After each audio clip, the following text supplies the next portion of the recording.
YS Jaganmohan Reddy గారు 2024 results మనం చూసాం. 19 నుంచి 24 వరకు జరిగిన నేపథ్యం ఊహించిన విధంగా జగన్మోహన్ రెడ్డి గారు చాలా దారుణంగా ఓడిపోయిన పరిస్థితి, అంటే వైఎస్ఆర్సీపీ ఓడిపోయిన పరిస్థితి. సో దాని మీద పలు రకాల సర్వేలు వచ్చినాయి, బాగా హడావుడి జరిగింది. వైనాట్ 175 ఇవన్నీ కూడా మనం అప్పట్లో విన్న కథలే. ఇప్పుడు కూటమి ప్రభుత్వం 2 ఏళ్ళకి చేరబోతుంది, ఇంకో 3-4 నెలలు అయితే అవుతుంది. కాబట్టి ఓ 16 నెలలో 15 నెలలో అయ్యింది. 2 ఏళ్ళకి పెద్ద కష్టమేం కాదు, ఏడాది మారిపోతుంది కాబట్టి. సో మరి 2 ఏళ్ల ఏడాదిలోనే మళ్ళీ సర్వేల పరంపర మొదలుపెట్టింది. కొత్తగా కొన్ని ప్రచారాలు వెలుగులోకి వస్తున్నాయి. అవేంటంటే మళ్ళీ జగన్మోహన్ రెడ్డి గారే సీఎం, మళ్ళీ జగనే సీఎం, ఇది నినాదం. అదేంటి ఇప్పుడే ఉన్నాయి అంటే ఆరామ్ అస్థాన్ గారు ఏదో ఒక ఎంట్రీలో, ఆరామ్ అస్థాన్ మనకి అందరికీ సుపరిచితులే. ఆయన చాలాసార్లు సర్వేలన్నీ కూడా చాలా చక్కగా చెప్పారు. కానీ 24లో అయితే ఆయన దారుణంగా ఫెయిల్ అయ్యారనే చెప్పొచ్చు. ఆయన ఊహించిన దానికంట బాగా వెనకబడిపోయాడు ఆయన. ఆరామ్ అస్థాన్ చాలా అపకీర్తి కూడా ఆయన మూట కట్టుకున్న నేపథ్యం. అయితే ఇప్పుడు ఏదో జూబ్లీ హిల్స్ ఎన్నికలు జరుగుతున్నాయి కాబట్టి ఈ నేపథ్యంలో ఆయన కొన్ని అంచనాల ప్రకారంగా తెలుగుదేశం పార్టీ, జగన్మోహన్ రెడ్డి గారు, వైఎస్ఆర్సీపీ అన్నీ వస్తాయి కాబట్టి ఒక ఇంటర్వ్యూ చేసామనుకోండి, మేము సింపుల్గా ఉండదు కదా. ఎక్కడెక్కడి నుంచి ఏవో లాగుతుంటాం, ఏవో అడుగుతుంటాం, దానికి వాళ్ళు ఏవో చెప్తుంటారు, అవి వైరల్ అవుతుంటాయి. ఇప్పుడు అదే పరిస్థితి, మళ్ళీ జగనే సీఎం అయ్యే ఛాన్స్ ఉంది. ఎందుకు అంటే ఆయన ఈక్వేషన్స్ చెప్పేది ఏంటంటే తెలుగుదేశం పార్టీ చరిత్రలో ఎప్పుడూ కూడా సింగిల్గా అది గెలలేదు, ఏదో పార్టీ అండదండతో ఉండాలి, వాళ్ళ పర్సంటేజ్ కలాలి. కానీ జగన్మోహన్ రెడ్డి గారు 40%తో ఉన్నారు. ఇప్పుడు వైఎస్ఆర్సీపీ వాళ్ళు చెప్పేది అదే మాట. జగన్మోహన్ రెడ్డి గారు 40% సాలిడ్ ఓట్లు ఉన్నాయి, ఆయన సింహం, సింగిల్గానే వస్తారు.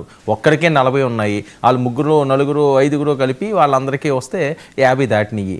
అదేం కాదు, ఇప్పుడు వాళ్ళకి తగ్గిపోయింది, వీళ్ళు పెరిగిపోయిందని. సో ఇప్పుడు ఈ టాపిక్ అవసరమా? 3 సంవత్సరాల తర్వాత ఎప్పుడు ఎలా ఉంటుందో రాజకీయాలు ఎప్పుడో చెప్పలేరు. ఎందుకంటే జగన్మోహన్ రెడ్డి గారు 2019 నుంచి 24 ఎన్నికల ముందు వరకు కూడా 164 సీట్లు వాళ్ళు కోల్పోతామని చెప్పి ఆయన కల్లో కూడా ఊహించుంటాడా? ఊహిస్తే ఆయన ఆ రకంగా ఎన్నికలు చేస్తారా? చేసే అవకాశమే ఉండదు ఎవరు కూడా.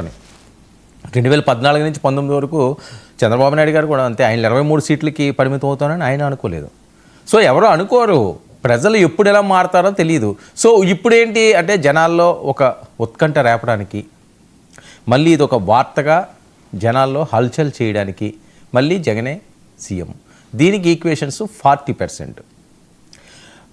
కూటమి పార్టీ వాళ్ళు అంటారు మేము అసలు అద్భుతంగా చేస్తున్నాము, అసలు ఆంధ్రప్రదేశ్ని రానున్న 5 సంవత్సరాల్లో, రానున్న 10 సంవత్సరాల్లో, రానున్న 15 సంవత్సరాల్లో భారతదేశంలోనే అగ్రగామి రాష్ట్రంగా తీర్చిదిద్దుతామని చెప్పి వాళ్ళు సవాలు విసురుతున్నారు. ఈయన ఇంకా అయిపోయింది వాళ్ళ పని, కూటమి పని ఏముంది, కూటమి ఇంక తట్టముట్ట సర్దుకుపోవడమే, ఇంక నేనే సీఎం అని చెప్పి వైఎస్ఆర్సీపీ వాళ్ళ బాస్ ఆయనే సీఎం అని చెప్పి వాళ్ళు మాట్లాడే పరిస్థితి. మరొక వైపు వైఎస్ఆర్సీపీ మీద పడుతున్న కేసులు, కొంతమంది నాయకులు, ముఖ్య నేతలు అరెస్ట్ అవుతున్న నేపథ్యం, మాజీ మంత్రుల స్థాయి వాళ్ళు. సో ఈ గందరగోళ పరిస్థితి ఉంటే మళ్ళీ మరొక బాంబు, మరొక రిపోర్టు, ఈ ఈక్వేషన్స్ తోటి గెలిచే అవకాశం ఉందని. ఇప్పుడు ఈ అంశాన్ని ఎందుకు తీసుకొస్తున్నారు అంటే మళ్ళీ జగన్మోహన్ రెడ్డి గారిని ఆ ట్రాన్స్లోకి తీసుకువెళ్తున్నారా? ప్రజాస్వామ్యంలో గెలాలి అంటే జగన్మోహన్ రెడ్డి గారు అవనియండి, చంద్రబాబు నాయుడు గారు అవనియండి, పవన్ కళ్యాణ్ గారు అవనియండి, వాళ్ళు ప్రజల్లో ఉండాలండి, వాళ్ళు మెప్పు పొందాలి, వాళ్ళకి దగ్గరగా ఉండాలి. అరే తను ఉన్నాడురా మనకి అన్న భరోసా కల్పించుకోగలగాలి. అంతేగాని సర్వే రిపోర్ట్లు విజయాలు ఇవ్వవు ఎవరన్నా సరే. నేను ఈ సర్వే గురించి అని చెప్పట్లేదు, జనరల్గా వాళ్ళు ఏదో వాళ్ళ వ్యాపారం అది, దానికి సంబంధించి వాళ్ళు అనాలిసిస్ చేస్తుంటారు, రిపోర్ట్లు తెప్పించుకుంటారు, అది ఆసక్తికరంగా ఉంటుంది. కాబట్టి ప్రతి ఒక్కరికి కూడా మనకు తెలియంది తెలుసుకోవడం అంటే చాలా ఇంట్రెస్టింగ్గా ఉంటుంది. ఒక సినిమా రిలీజ్ అవుతున్నది అనుకోండి, సినిమా రిలీజ్ అయినప్పుడు ఆ పోస్టర్లు ఇవన్నీ చూసేసరికల్లా అది మనం చూసేయాలరా, ఒక్కసారైనా చూసేయాలరా. మొదటి రోజుకి 2 రోజుకి తేడా ఏంటి? ఫస్ట్ షోకి సెకండ్ షోకి డిఫరెన్స్ ఏంటి? ఇంకో వారం పోతే ఏమవుతుంది? సినిమా మారిపోద్దా? హీరోలు మారిపోతారా? హీరోయిన్లు మారిపోతారా? మారిపోవు. అది ఆ టెన్షన్ అన్నమాట, ఏదో రకంగా చూసేయాలి, మనమే ముందు చూసేయాలి, మనమే. ఇవి కూడా అంతే, ఈ సర్వేలు కూడా అంతే. ఎప్పుడు ఎవరు ఏం చేస్తున్నారు, మనోడు గెలుస్తున్నాడా, మనోడు గెలవలేదా, ఈ ఇంట్రెస్ట్ చాలా ఎక్కువ ఉంటుంది. అందుకని వాళ్ళకి కూడా బాగానే వర్కౌట్ అవుతుంది. సరే ఎవరి వ్యాపారం వాళ్ళది, దాని ఎవరు మనం తప్పు పడడానికి లేదు. కానీ ఈ టైంలో మళ్ళీ జగనే సీఎం అనే నినాదాన్ని తీసుకురావడం వెనక ఏమైనా కొత్త వ్యూహాలు ఉన్నాయా? దీని వైఎస్ఆర్సీపీ వాళ్ళు పెద్ద ఎత్తున ప్రచారం చేస్తున్నారు. చూసావా, మరి ఆరామస్తాను ఆయన అన్నారో అనలేదో ఆయనకే తెలియాలి, ఏ సందర్భంలో ఏం మాట వచ్చిందో, ఏ రకంగా ఇంటర్వ్యూలో వచ్చిందన్నది. కానీ దీన్ని ఒక అస్త్రంగా అప్పుడే మలుచుకోవడం మొదలుపెట్టారు వైఎస్ఆర్సీపీ వాళ్ళు. ఇదంతా ఖచ్చితంగా జగన్మోహన్ రెడ్డి గారి చెవిలోకి వెళ్తుంది, ఆయన వింటాడు. ఆయనకి అందరూ వేస్తున్నారు కదా, అందరూ ఇదే వేస్తున్నారు కాబట్టి మళ్ళీ ఆయన కాన్ఫిడెన్స్ లెవెల్స్ పెరిగిపోతాయా? అది ఓవర్ కాన్ఫిడెన్స్కి వెళ్ళిపోద్దా? ప్రజాక్షేత్రంలో ఫైట్ చేయాల్సిన టైంలో మీరే సీఎం అని చెప్పి ఒక హింట్ ఇచ్చో, లేకపోతే ఒక న్యూస్ ఇచ్చో, ఒక మెసేజ్ ఇచ్చో అది వైరల్ చేస్తే అదే నిజం అనుకుండి వైఎస్ఆర్సీపీ వాళ్ళందరూ కూడా ధీమాగా ఉంటే ఇబ్బంది తప్పదు అని చెప్పి వాళ్ళకి ఎవరైతే ఫాలోవర్స్ ఉన్నారో, కొంతమంది విశ్లేషకులు ఉన్నారో వాళ్ళు చెప్తున్నారు. ఇది అసలు సమయమే కాదు, ఇది టైమే కాదు, ఇంకా 3 సంవత్సరాల పైబడి ఉంది. 3 సంవత్సరాల పైబడికి మళ్ళీ మీరే సీఎం అని వీనండం, 15 సంవత్సరాలు మేము కలిసే ఉంటాము, 15 సంవత్సరాలు చంద్రబాబు నాయుడు గారు సీఎం కింద ఉంటారని చెప్పి పవన్ కళ్యాణ్ గారన్నా, లేకపోతే 2047 వరకు కూడా ఒక అద్భుతాన్ని మేము సృష్టిస్తాము అని చెప్పి మోదీ గారు వీళ్ళందరూ చెప్తున్నా. ఎప్పుడు ఏం జరుగుతుందో ఏం చెప్పగలం? ఈ రోజుది ఈ నిమిషం మాత్రమే మనం మాట్లాడగలగాలి. ఇంకో గంట తర్వాత ఏం జరుగుతుందో ప్రపంచంలో ఎవడూ చెప్పలేడు. చెప్పేవాళ్ళు ఎవరైనా ఉన్నారా? చెప్పగలరా? గంట తర్వాత ఇది జరుగుతుంది అని చెప్పి గంట ఎందుకండి, ఒక 5 నిమిషాల తర్వాత ఏం జరుగుతున్నది ఎవరినైనా చెప్పమానండి. అలాంటిది కొన్ని వేల నిమిషాల టైం ఉంది, లక్షల నిమిషాల టైం ఉంటుంది, 3.5 సంవత్సరాలు. సో దీన్ని జగన్మోహన్ రెడ్డి గారు ఇప్పుడు ఆయనే పాదయాత్ర 2026లో ఆయన పాదయాత్ర చేస్తానంటున్నారు, ప్రజాక్షేత్రంలోకి వెళ్తానంటున్నారు. తాడో పీడో తేల్చుకునే సమయం అయితే ఆసన్నం అయ్యింది అని చెప్పి వాళ్ళు ఉరకలేస్తున్నారు. వైఎస్ఆర్సీపీ శ్రేణులు కూడా చాలా యాక్టివ్గా ఉంటాయి. ఎందుకంటే వాళ్ళు బాస్ బయటకు వస్తున్నారంటే అది చంద్రబాబు నాయుడు గారు వచ్చినా, పవన్ కళ్యాణ్ గారు జనసేన వచ్చినా, లోకేష్ గారు వచ్చినా, లేకపోతే జగన్మోహన్ రెడ్డి గారు వచ్చినా వాళ్ళకి ఏంటంటే ఒక ఊపు వస్తుంది, ఒక ధైర్యం వస్తుంది. అబ్బా వచ్చాడ్రా, నాయకుడు వచ్చాడ్రా, మనం నిలబడాలి అంటే. ఈ నిలబడడం దేనికి? నెక్స్ట్ ఆశ, అధికారం వస్తే మనకు బాగుంటుంది కదా అని. ప్రజాక్షేమం కోసం ఏం కాదు, ఏ పార్టీలు ఏం చేసినా సరేని. మన వాళ్ళకి అధికారం వస్తే మనకు బాగుంటుంది, మనకి ఏదైనా పదవి వస్తుంది, మనకు ఒక టికెట్ వస్తుంది, మనం ఎమ్మెల్యే అవ్వచ్చు, మనం మంత్రి అవ్వచ్చు, లేకపోతే మనం కార్పొరేషన్ చైర్మన్ అవ్వచ్చు, లేకపోతే మనం పనులు చేయించుకోవచ్చు.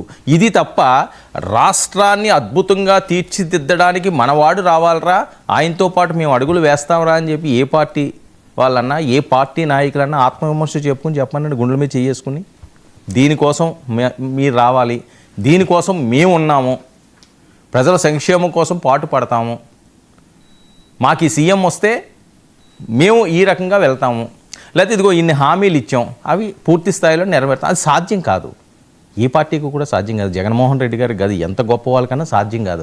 100 హామీలు ఇస్తారండి. ప్రతి నియోజకవర్గంలో ఎన్నికల సమయంలో ఏ ముఖ్య నాయకుడు వెళ్ళినా అక్కడ వరాలు గుప్పిస్తారు, అసలు అరచేతిలో చూపిస్తారు వైకుంఠాన్ని అంతని.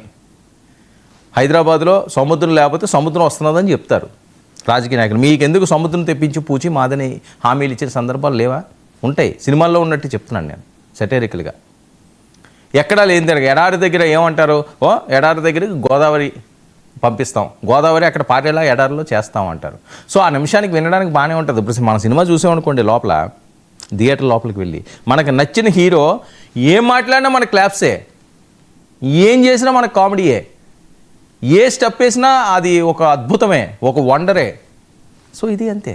ఆ టైంలో మనకి ఒక ట్రాన్స్లో ఉంటుంటాం. అంటే మన ఆలోచన అంతా కూడా మన హీరోరా, ఆడు భలే వచ్చి ఊపాడరా, ఆడు భలే కాలు ఊపాడరా, లేకపోతే ఇంకోటి చేసి ఇదే ఆలోచిస్తుంటాం మనం. ఆ కథ ఏంటి, కథకు తగ్గట్టుగా అది వెళ్తున్నదా, ఇది నిజంగా అవుతుందా? 100 మందిని కొట్టేస్తాడండి హీరో. బయట సాధ్యం అది? ఎన్ని వేలు వేసేసి నిజంగా అక్కడ జరిగిపోయినట్టుగా, బయట కూడా ఎలా జరుగుతుంది అన్నట్టుగా, రియల్ హీరో కాదు రియల్ హీరో అన్నట్టుగా ఊహించుకుని ఆ ట్రాన్స్లో ఉన్న కోట్లాది మంది అలా ఆలోచన తీరుని ఏమనాలి అంటే, వాళ్ళకి తెలియదా? అది నిజం కాదని తెలుసు, అది జరగదని తెలుసు, కానీ జరిగినట్టుగా ఊహించుకుంటూ బతకడమే జీవితం. ఇది వాళ్ళు చేసే పని. రాజకీయ నాయకులు కూడా అంతే. వీళ్ళు ఇచ్చిన హామీలు పూర్తి స్థాయిలో నెరవేరమని తెలుసు, కానీ ఆ నిమిషానికి వాళ్ళ బ్రెయిన్లోకి అది ఎక్కుతుంది అంతే. అవుతుందిరా, మనవాడు చెప్పాడంటే అయిపోతురా, చేసేస్తాడరా, ఇంక మనకు తిరగలేదురా. సరే, ఇప్పుడు ఇది అంతా ఎందుకు కానీ ఆరామస్థాన సంగతి ఏంటంటే, ఆయన అన్నది ఇప్పుడు పెద్ద ఎత్తున వైరల్ అవుతుంది. మళ్ళీ జగనే సీఎం, ఎందుకంటే 40% ఓట్లు. ఈ టైంలో ఇది తీసుకొస్తే వైఎస్ఆర్సీపీ వాళ్ళకి ఇది మంచి మిఠాయి తిన్న వార్తలా ఉంటుంది. కానీ వాస్తవ రూపంలోకి వెళ్ళి ప్రజాక్షేత్రంలో ప్రజల మన్ననలు పొందితేనే ఏ అధికారం అన్నా వస్తుంది, ఏవన్నా వస్తాయి, ఏ పదవులన్నా వస్తాయి, ఎలాంటి విజయాలన్నా వస్తాయి. అది లేదు అని చెప్పి 3 సంవత్సరాలకు ముందే ఏదో జరిగిపోతున్నట్లుగా మళ్ళీ సీఎం వచ్చేస్తున్నది అన్నట్టుగా ఎవరు ఊహాగానాల్లో ఉన్నా. ఎందుకంటే ఫర్ ఎగ్జాంపుల్ పవన్ కళ్యాణ్ గారు కానీ చంద్రబాబు నాయుడు గారు గత ఎన్నికల్లో ఆ లాస్ట్ మినిట్ వరకు కూడా కష్టపడ్డారండి. బ్లడ్ పెట్టారు. చంద్రబాబు నాయుడు గారికి వైఎస్ఆర్సీపీ మీద వ్యతిరేకత వస్తున్నదని చెప్పి వార్తలు వచ్చినా ఆయన అయితే ఇంట్లో కూర్చోలేదు. లోకేష్ గారు విహారయాత్రలకు వెళ్ళలేదు, పాదయాత్రలు చేశారు. యువగలం పాదయాత్రలు చేశాడు ఆయన. ఎందుకు చేశారు? వ్యతిరేకత వస్తున్నదని చెప్పి మౌత్ పబ్లిసిటీ విపరీతంగా అయ్యింది. వైఎస్ఆర్సీపీ అసలు అది చేసేసింది, ఇది చేసేసింది, మొత్తం దోసేశారు, అది అది ఒకటి కాదు 2 కాదు, కొల్లలు వార్తలు. సో దాని మీద ఖచ్చితంగా ప్రజల్లో వ్యతిరేకత వస్తున్నదని తెలిసినా వాళ్ళ చేతులు కట్టు కూర్చోలేదు, రెస్ట్ తీసుకోలేదు, ఫైట్ చేశారు. పవన్ కళ్యాణ్ గారు 2 చోట్ల ఓడిపోయారు. ఇప్పుడు ఏమవుతుందో తెలియదు, అంధకారం శూన్యం అనిపిస్తున్నది ఆయనకి. ఎన్ని సీట్లు తీసుకోవాలో తెలియదు, ఏ రకంగా వెళ్ళాలో తెలియదు. అదొక టెన్షను, అదొక ఇబ్బందికర పరిస్థితి ఆయనకి. అయినా ఆయన వదలలేదు. ఆయన తనదైన స్టైల్లో ఆయన ప్రచారం చేసుకున్నాడు. ఆ సీట్లు ఏవేవో కావాలో అవి తెప్పించుకున్నాడు, ఆ 21 గెలిపించుకున్నాడు. సో ఆఖరి వరకు కూడా పోరాడాలి. కానీ ఇదిగో ఈ వార్తలు వినో, లేకపోతే ఈ మాటలు వినో, ఈ న్యూస్లు చూసో, ఈ అనాలిసిస్లు చూసో, ఈ రిపోర్ట్లు చూసో ఇంకా మనకు తిరగలేదు, మనమే వీరులమి సూర్యులమి అని చెప్పి ఎవ్వరు ఆ ట్రాప్లో పడినా లేకపోతే ఆ ఊహాగానాల్లో ఊగిసలాడినా వర్కౌట్ కాదు, ఇబ్బందులు తప్పవు. విశ్లేషకులు కూడా చాలామంది మాట్లాడే మాట అది. మరి మళ్ళీ సీఎం అనే నినాదాన్ని వైఎస్ఆర్సీపీ ప్రచారం బాగానే చేస్తుంది, కానీ అది ఎంతవరకు వర్కౌట్ అవుతుంది? 40% వాళ్ళు చెప్తున్నారు, అందరికీ తెలిసిందే అది 40% ఉంది అని. ఆ 40% ఉందా, తగ్గిందని వీళ్ళు అంటారు, ఇంకా పెరిగిందని వాళ్ళు అంటారు. అంటే ఎవరికి వాళ్ళు అనుకోకపోతే అది ప్రజాక్షేత్రంలో కామన్. అది ఎవరి గురించి వాళ్ళు గొప్పగా చెప్పుకోకపోతే మేము ఇది చేసామని ఎవరు చెప్తారండి? ఆత్మవిమర్శ ఎవరు చేసుకుంటారు? నేను ఈ తప్పు చేశానని చెప్పి. తప్పులా కనిపించదు కదా, మనం చేసేది మనకు తప్పులా కనిపించదు, ఎదటోడు చేసేది మాత్రమే మనకు తప్పులా కనిపిస్తుంది. అందుకని ఎవరు లెక్కలు వాళ్ళకు ఉంటాయి, ఎవరు ఆలోచనలు వాళ్ళకు ఉంటాయి. సరే, ఏ ఆలోచనలు ఏమన్నా ఈ వార్త మాత్రం ఏపీలో మాత్రం ఒక హల్చల్ రేపుతున్నది. దీన్ని సెటైరికల్గా కొంతమంది వాడుతున్నారు. ఇంకేముంటుందిలే, అంత సీన్ లేదు, ఇంక అయిపోయింది వీళ్ళ పని, ఇదిగో వచ్చేస్తున్నది కొత్త రిపోర్ట్లని వాళ్ళ సంబరాలు చేస్తుంటే ఇలాంటివి చాలా చూసాం. గతంలో కూడా ఆయన చెప్పలేదా 1924 వరకుని అసలు జగన్మోహన్ రెడ్డి మళ్ళీ వచ్చేస్తున్నాడు, అది ఇది ప్రపంచం అని చెప్పి ఏదో వాళ్ళు దానికోసం అడ్జస్టింగ్ కోసం ఏదో మాట్లాడుతున్నారని చెప్పి ఒక వర్గం మాట్లాడుతుంది. ఏదైనప్పటికీ కూడా వార్త మాత్రం హల్చల్ చేస్తున్నది. ఇక మన ప్రైమ్ డిబేట్